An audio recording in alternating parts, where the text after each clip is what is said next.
Lost on the High Seas, a serialized gay romance taking place aboard the ocean liner the Majestic Star. Follow along as I bring everyone on an epic Southern Sea adventure with love, laughter, and possible destruction. Penned by Riley Mason, narrated by me, Brian Shepard.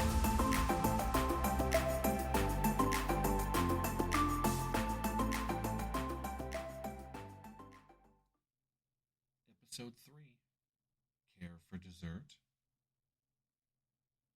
Joey was finally able to take his leave from the bridge now that he was satisfied with the weather reports, and so far the ice field had remained far below the safety zone.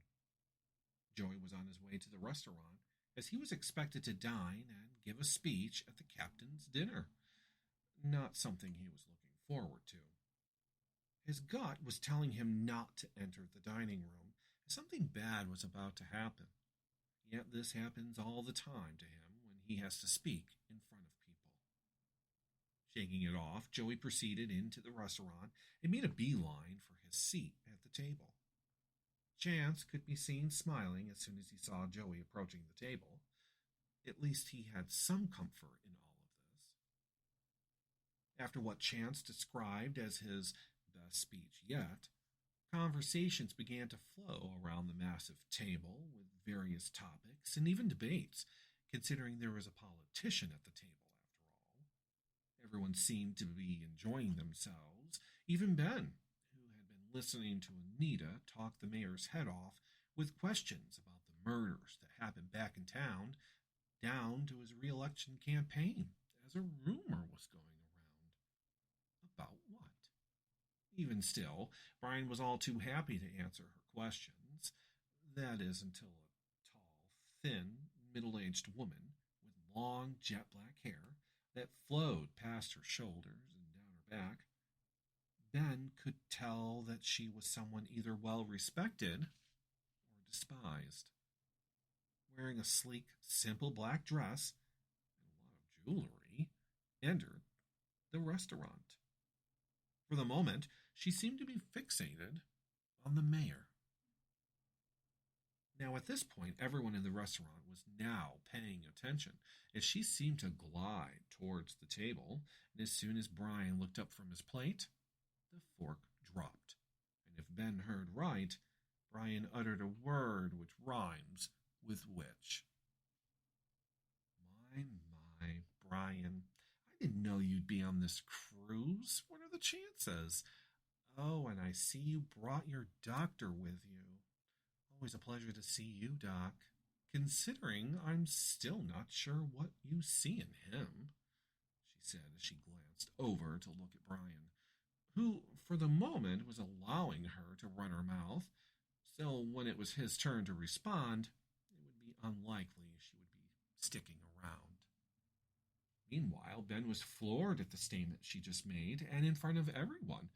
He really wanted to know who she was, along with the rest of the table. Everyone's eyes seemed to now bounce back to Brian, as it was clear he was about to say something. Ben watched as Jordan whispered something, most likely reminding Brian not to cause a scene, as he is well known for that. Okay, not all the time. Weirdly enough, all anybody heard was laughter, as Brian seemed to find her words comical and utterly foolish. Oh, Fifi, you knew very well I would be on this ship, as you were invited, somehow, to the same wedding, as I'm sure the invite was somehow a mistake. Oh, everyone, allow me to introduce Judge Sophia Patel of Stratton County Courthouse, once a long-time friend of mine, as we both went to the same college, both ending up with careers we wanted. Until Fifi here wanted to have what I have and ruined our friendship by trying to steal my job as mayor. When she turned backstabber, Two-Face, and lying to the feds about election fraud, as she was using residents who were no longer alive as votes, which to me is sick, and even after I helped her win her seat at the courthouse. You are a horrible person who is dead set on ruining people's lives. Do me a favor and disappear, as sadly, no one here cares for you. He finished by accepting a kiss on the cheek from Jordan and taking a sip of his apple martini, which he was savoring every sip, as the ship had the best he's ever had. With a response like that, it was no surprise that no one defended her. No one said a peep. Of course, people like her always have to have the last word. For some reason, she never learns to keep her mouth shut. Well, I never, she huffed. And neither have I, darling, and yet here we are. So again, run along, as you're making my salad cold, Brian responded, still trying to remain calm in his seat, which Jordan, on a few occasions, had to keep Brian from coming out of his seat. Sophia just stared around the table and then slowly started to walk backwards. As she did nothing but smile, which had Brian thinking she was not done yet. Good luck with your re-election campaign. Seems we'll be seeing more of each other, turning and laughing as she made her way out of the dining room. Of course, Brian was right. Not done at all. Now to have to deal with her when they got back home. It seems she'll never go away, Brian said while plates were being cleared from the tables to make room for dessert, which now Brian had no stomach for. Do you still want to see the show tonight? You are the guest of honor, you know, Ben asked, as after dessert comes the entertainment, as guests move from the dining room and into the grand music room. Well, that depends on what the chef has for dessert. All I keep hearing about is how amazing this key lime cheesecake with raspberry drizzle is. I hate you, Justin. Just the thought of it, and I'm gaining 5 pounds. Oh, it'll make you feel better. Trust me. Such lies, Brian said, smirking, as he knew it was true. It looks like Brian would be staying for dessert after all, as it was indeed key lime cheesecake with raspberry drizzle, as Eric had requested it special for Justin, as it is his favorite, and their 1-year anniversary. Joey made sure Cecilia knew ahead of time. What are friends for? Even with the disruption from Sophia, the rest of the dinner went fairly well. More conversations and even some new friendships happened as well. By this time, everyone seemed to be finished with the scrumptious dessert, as Brian put it, and all began to move into the grand music room. Tonight, there would be a modern telling of the Sea King. Yep, nope, I'm out, Justin whispered, as he stood up from his seat just as quick as he sat down as he caught the name of the play. No way was he watching this again. He already watched it, and he found it boring. What's wrong, Justin?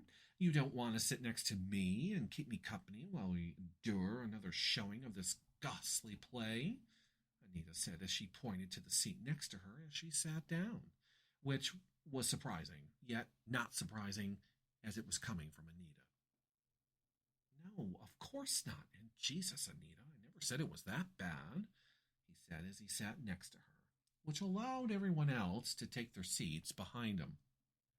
Of course, being in the front row had its pros and cons. Justin felt safe this time, as Brian's security team was close by.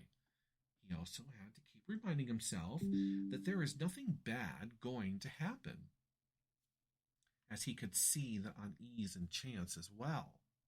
Last time they seen this show, they were held at gunpoint, not something they would like to remember. After the incident, the room was changed and redecorated, making the room more inviting. The con is that he would not be able to close his eyes and nap. Not sure the performers would appreciate that. With the show now complete and most, if not everyone, heading back to their cabins for the night, Ben decided to hang back and clean up and help the performers out of costume.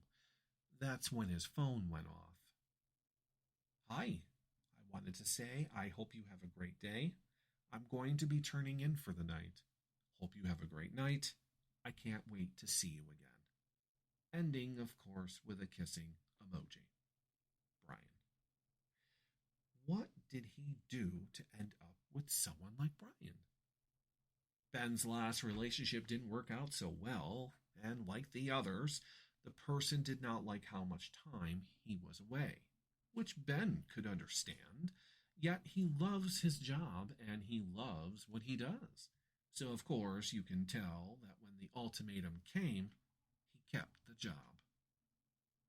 Of course, Ben responded back as he was finished with the dressing room and pretty much closed down everything else. He proceeded out of the music room and down to his cabin where he could finally be able to crawl into bed.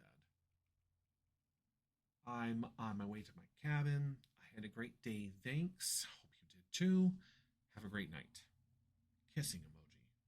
Simple, as Ben was tired and, of course, had an early morning.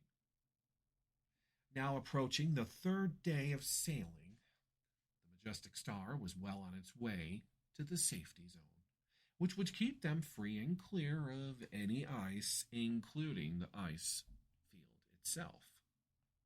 Passengers kept busy on board, and daily operations seemed to be running at 100%, according to Chief Wilton.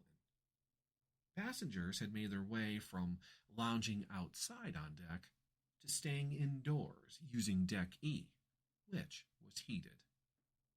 The Star was not fitted with heat, as it was considered a Caribbean ocean liner, meaning a AC was installed to combat the heat in the region. It was a good thing that the AC unit was replaced with a dual unit that produced heat and cool air, giving passengers more comfort features. Joey could be found on the bridge, keeping an eye on the weather and the ice field just in case. That gut feeling had returned, which was making him feel uneasy about the tour. Of course, while he is on the bridge, Ben could be found walking the ship and checking in with senior staff to make sure everything was going well and that there were no issues. Of course, he was able to find out what happened with the housekeeper who forgot the toilet paper in the mayor's bathroom. According to Heather, Morgan, the new hire, did in fact forget to replace the empty roll, as, come to find out, she was the one who used the last of it, telling Heather that she really had to go and couldn't hold it. And with boarding happening, she quickly finished and forgot to restock. Still a funny situation, which the mayor never brought up. Thank God. As Ben made his way to the bridge, he noticed the wind was starting to pick up, as the flag at the stern of the ship was looking like it was trying to hold on. It was not until Ben finally reached the bridge that he noticed that the sea was changing as well, moving more, and small waves could be seen with their white peaks rolling back into the water. We have a storm coming in. It looks like snow. I have adjusted our course to see if we can have more time in the safety zone before we have to hightail it back. I have a bad feeling about this, yet we are not that far from where we need to be. So for now, we continue, Joey told Bren, as he was making notes in the comms log. All departments have checked in, and we have 100%. No issues to report, other than it's cold. I'm going to have the staff remove the furniture from the main deck, and anything else that might blow away, like the poor flag on the stern, Ben said as he stepped around Joey so he could get a look out the windows. He could see tiny, tiny little white flakes starting to blow around in the wind. Ben hopes that they will be able to get there before this new storm and get out of Dodge before it hits. Hours later, the weather had not improved, only had gotten worse as winds were now blowing at gusts up to 30 and waves that were starting to hit the ship just enough to be a nuisance. Passengers were told to stay indoors for the time being. Meanwhile, in the grand music room, a wedding was being planned.